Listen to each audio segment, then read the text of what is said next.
The following has been paid for by the Penn's World Order. Pew.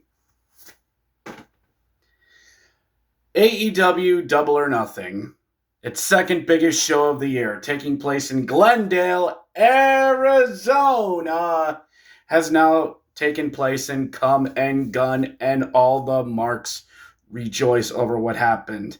Everyone else has given out their reviews. You've heard from the best. Now hear from the rest. 8 matches were on the board, including one I forgot during my predictions for this because the website I was on didn't provide it.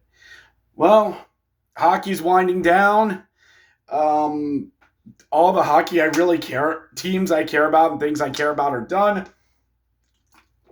So, well, looks like I've got the Grapson anime to get me through summer. Yay, I'm 28 again. I wish. Anyway, like this, here's your Hacks recap. We're going to do this urinating tree style. Let's go. AEW kicked off with Mercedes Moné taking on Jamie Hayter in the Owen Cup Finals. So this match was decent. I'm not sure if Mercedes Moné came out cosplaying as anything. I remember when she did Sailor Moon years ago and was sure. Anyway, this was a match between two women who were going to go out there and determined to have a pretty damn good match, even if the result wasn't in question. Moné was able to win with a very, very, very ugly schoolboy pin where she basically spiked herself on her head. It wasn't pretty looking. Dueling Meteor Auras, roll-up win, and Mercedes Moné wins and crawls her way back up the ramp, and it looks like we're going to get the matchup we all wanted. It's going to happen, boys and girls. Nothing against Jamie Hayter, but you knew what everybody wanted. We know what the fans wanted, everyone. Mercedes moves on, and back down the card with you, Jamie Hayter. Up next was FTR and Daniel taking on Daniel Garcia and Nigel McGuinness. This could have been a nice little swan song for Nigel McGuinness.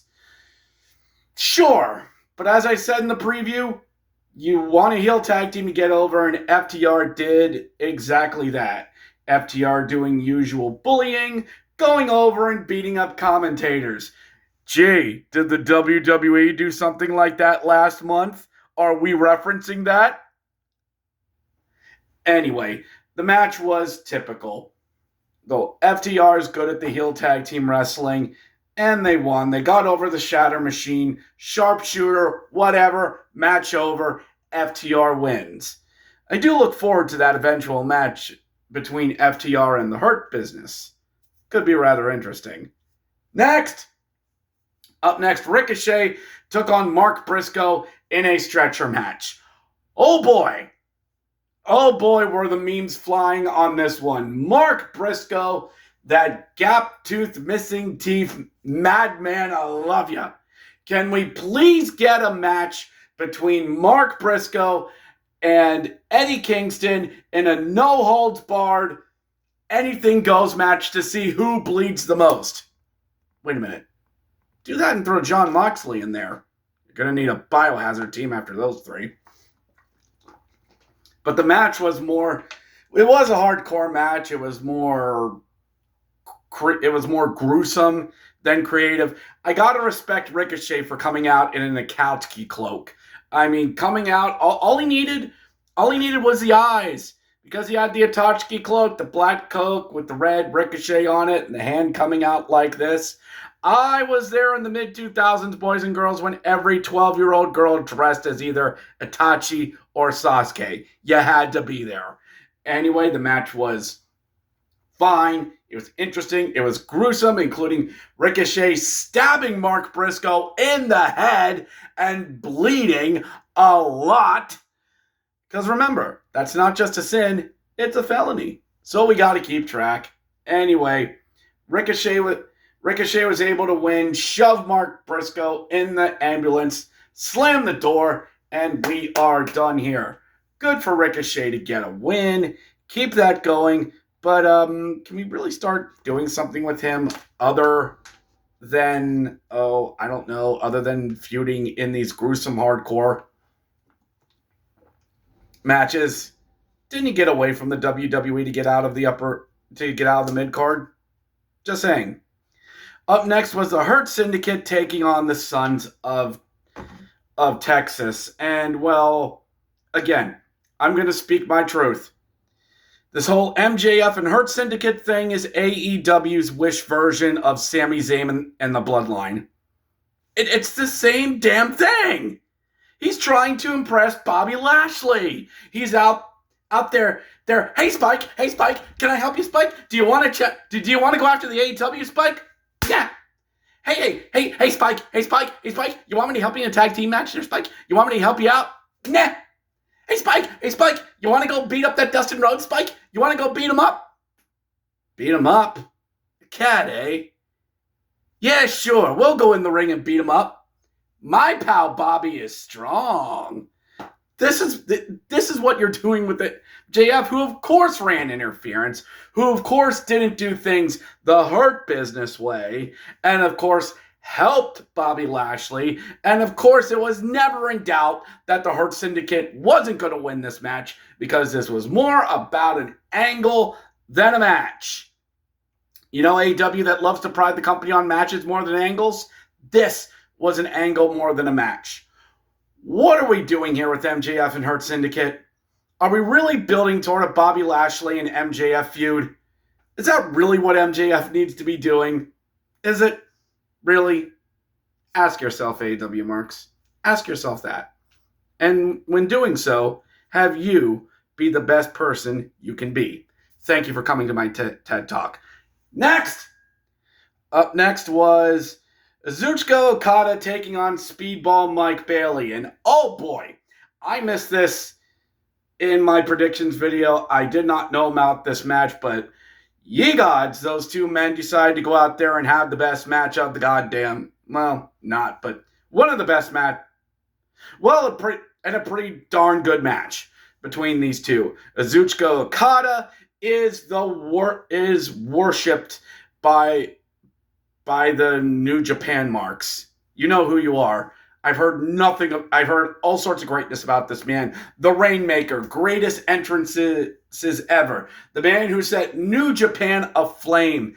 This guy, this MFer right here. And he's insanely talented. It was fun watching the highlights on this. These two men are creative. They're athletic. Okada drop kicking Mike Bailey in mid-move was impressive. Lariato for the win, and Kazuchika Okada retains his title and is still Continental Champion. Is this really what you wanted out of Kazuchika Okada, AEW Marks? Is this really what you wanted out of him? Out of all that we've heard out of him? Anyway, I'm not going to dump on this too much. I recognize the greatness of Kazuchika Okada. Let's move on. Up next was Timeless Toni Storm taking on Mina Shirakawa. And yeah, this was a match where the result was never in doubt. I love Timeless Toni Storm. She is the best female wrestler on the roster, if not all in wrestling right now. She is serious. She is not serious. She loves herself, and darling, they just love me so much. And you can tell she's the best women's wrestler in AEW. Who's going to defeat her? It ain't going to be Mina Shirakawa, who tried. She got some figure fours in, some flying cross bodies, and did some things. Anyway, after a big package attempt, get it? It's the opposite of a small package roll-up. Get it? And a headbutt, and Toni Storm won with the Storm Zero. But why isn't it called a Timeless Zero? Or a Timeless Zero? Anyway, I'm overthinking this. But after the match, the two decided to have a smooch. Not that there's anything wrong with that. They just did. Sure.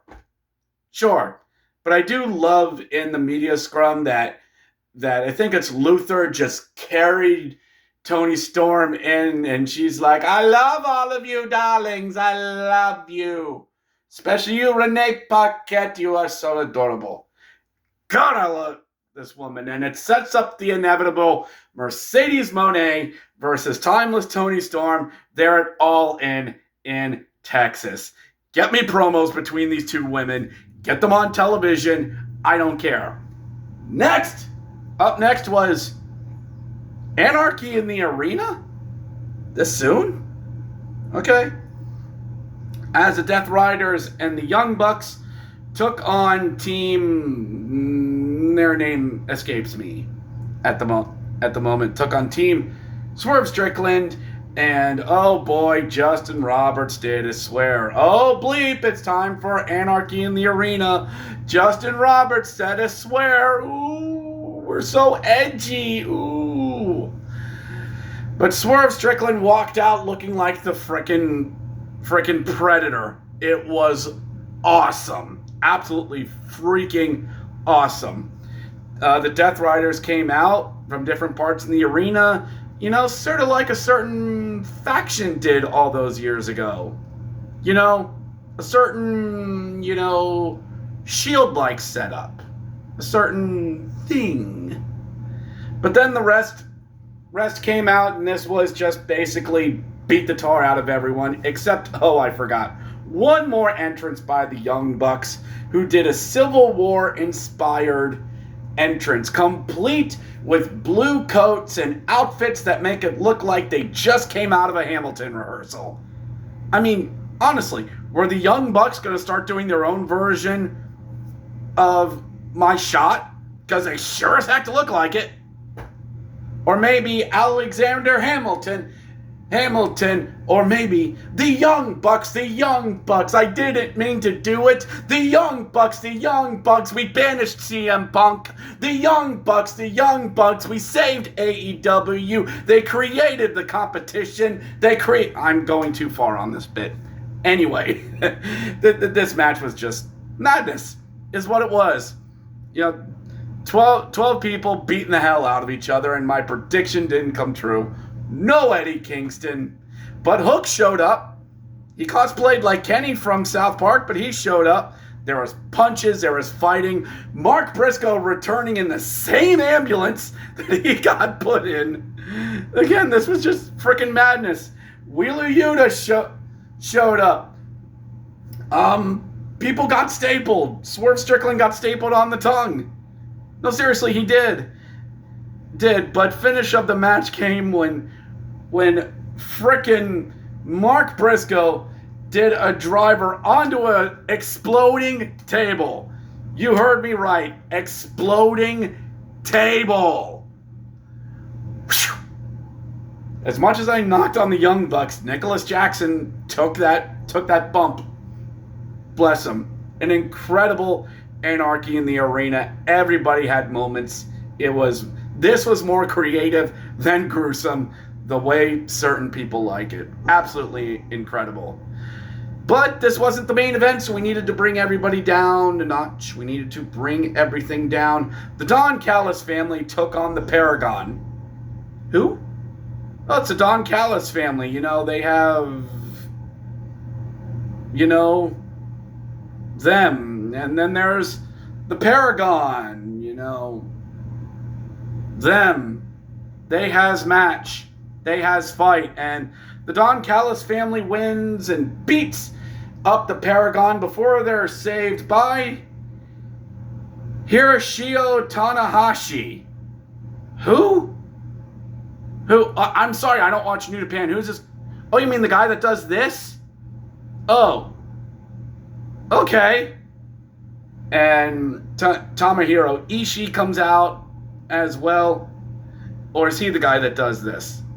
I don't know. I don't watch New Japan. I'm sorry, AEW. I'm sorry, I don't. But it looks like that's a match they're setting up at Forbidden Door. Bless ya. Have fun, boys. So up next, it is main event o'clock, everyone, as the big gold AEW belt is on the line as Hangman Adam Page takes on Will Ospreay. Great entrances by these two. This had the big fight feel to it, and man, these two just went after each other. Absolutely pummeled each other. The athleticism of Will Ospreay, the aggressiveness of Hangman Page is just two that just gelled together so well. It was a great match. Everybody expected it to be a great match, and it was. Hidden blades, buckshot lariats, shots, counters, everything. So much good stuff in this. It's kind of a shame a guy had to lose. And also, AEW's known for its time limit draws. This easily could have went to a time limit draw, but on a main event of one of AEW's big shows, you don't do that.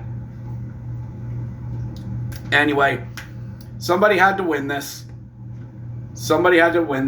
Ospreay invoked the name of, that was actually on the article that I'm reading, gave a V-trigger for it, and it wasn't enough.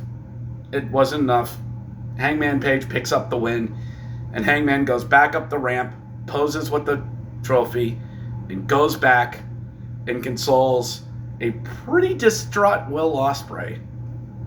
And there were people crapping on this online saying, oh, well, you signed with the company and you haven't been in a title shot in nearly a year, considering Ospreay's their new shiny toy. And while I get that, I don't agree with it 100%, because either men for this could have won it. There was no right answer. There wasn't. You had a case for Hangman to win this. You had a case for Will Ospreay to win this. Both were the correct answer. Heck, you could have done a double pin and made this a three-way at All In, and I think people would have been excited for that as well. It's good to see Hangman continue his redemption path, considering how far he fell and how freaking brutal he got in his feud against Swerve Strickland. So we'll see. It's set up for Hangman Page and Jon Moxley at All In there in Texas. Now all we need is Hangman Page to ride out on a horse in Texas, even though he's from Virginia. Still, you get it.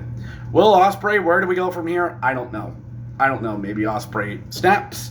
Who knows? But overall, one second. There we go. Overall, very good AEW show. Really good show. If no one's seen AEW before, this is a good show to show them. You may have to do some explaining why a certain person is important, but it was a darn good show nonetheless. So it's onward to Forbidden Door next month, where you have the New Japan and AEW combo show, an event that's been cursed with many injuries over the year. Maybe the Forbidden Door shouldn't have been opened, but it's all leading toward All in Texas on July 13th. Should be interesting. I really hope the WWE doesn't plan an event for that weekend for some counter programming. That would be a shame. Anyway, that'll do it. I'll be doing this again for Money in the Bank in 2 weeks. We'll catch you next time, everyone.